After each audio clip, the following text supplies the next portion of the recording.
आपके प्रवक्ता और विधायक सौरभ भारद्वाज ने एक प्रेस वार्ता को संबोधित किया। उन्होंने कहा कि दिल्ली में हम लोगों ने बीजेपी का ऑपरेशन लोटस का पर्दाफाश किया है।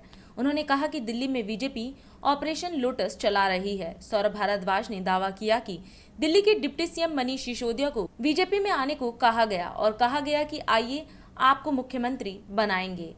आप नेता ने कहा कि दिल्ली में बीजेपी का ऑपरेशन लोटस फेल हो गया है। उन्होंने आरोप लगाया कि बीजेपी के ऑपरेशन का पहला टारगेट मनीष सिसोदिया थे।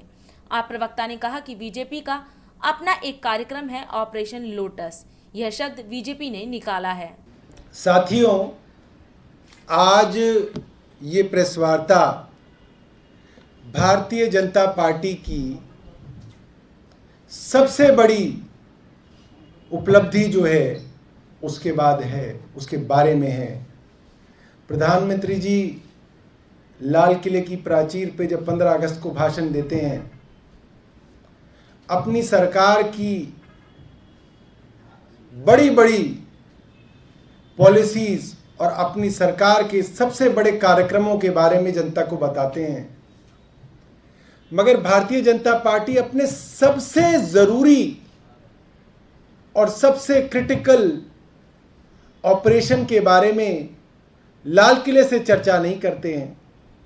और वो कार्यक्रम भारतीय जनता पार्टी का है ऑपरेशन लोटस। जब जब राज्य सरकारों को चुनाव में जनता चुनकर भेजती है, उसमें खूब समय मिलता है भारतीय जनता पार्टी को उस राज्य सरकार के खिलाफ, उस पार्टी के खिलाफ प्रचार करने के लिए। प्रधानमंत्री स्वयं प्रचार करने हर राज्य में जाते हैं।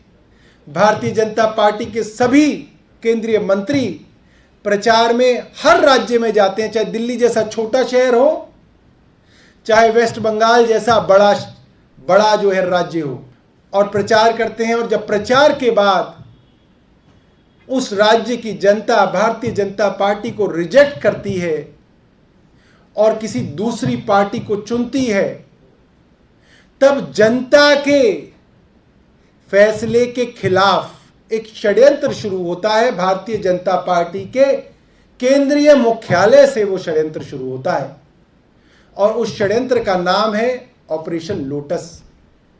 ये ऑपरेशन लोटस हमने मध्य प्रदेश में देखा, जहां कांग्रेस के विधायकों को तोड़कर भारतीय जनता पार्टी ने अपनी सरकार बनाई, जनता को धोखा दिया।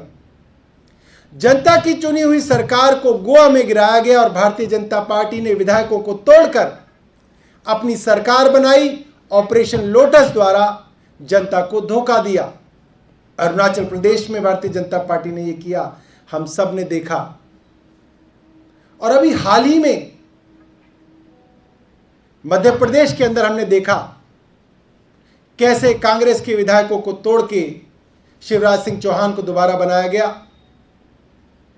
भारतीय जनता पार्टी ने पहले महाराष्ट्र में अजीत पवार के साथ एक ऑपरेशन लोटस का कार्यक्रम शुरू किया। एक दिन के अंदर 6 मुकदमे अजीत पवार साहब के साथ जो दर्ज थे वो हटाए गए। ऑपरेशन लोटस फेल हुआ, भारतीय जनता पार्टी लगी रही और अंततः पिछले महीने शिवसेना को तोड़ के जनता द्वारा चुनी हुई सरकार को गिराया गया। जनता सरकारें चुनती है और भारतीय जनता पार्टी सरकारें गिराती है। दिल्ली में मैं आपको बताऊंगा किस तरीके से भारतीय जनता पार्टी ने ऑपरेशन लोटस चला के दिल्ली की सरकार को गिराने की पूरी कोशिश की। ये इनकी मोडस ऑपरेंडी है, ये इनकी कार्यशैली है। सबसे पहले पार्टी के अंदर नंबर 2 के नेता को अंकित किया गया कि मनीष सिसोदिया पार्टी के नंबर 2 के नेता हैं, इनको टारगेट किया जाएगा। उनके खिलाफ स्कूलों के कमरों को बनाने की गड़बड़ी के अंदर एक बड़ा कैंपेन भारतीय जनता पार्टी ने चलाया। उसमें कुछ नहीं निकला, भारतीय जनता पार्टी हताश हुई।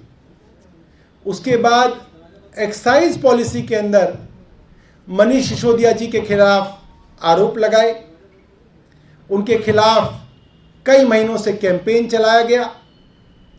कैंपेन चलाने के बाद सीबीआई की जांच की धमकी दी गई, सीबीआई की एफआईआर दर्ज की गई। सीबीआई ने 31 जगह छापे मारे। 14 घंटे मनीष जी के यहाँ 30 सीबीआई के अफसर रहे। उनका चप्पा चप्पा छाना, सीबीआई को कुछ नहीं मिला, न पैसा मिला, न सोना मिला, न कोई बेनामी संपत्ति के कागज मिले।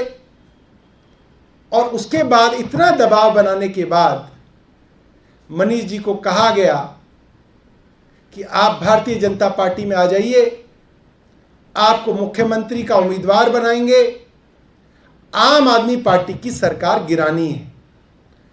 कुल मिला के operation lotus, Bharatiya Janata party का ऑपरेशन लोटस दिल्ली के अंदर दूसरी बार हमने फेल किया। और अधिक खबरों के लिए आप हमारे YouTube चैनल दैनिक इंडिया दर्पण को अभी सब्सक्राइब करें और नोटिफिकेशन के लिए बेल आइकन को प्रेस करना ना भूलें।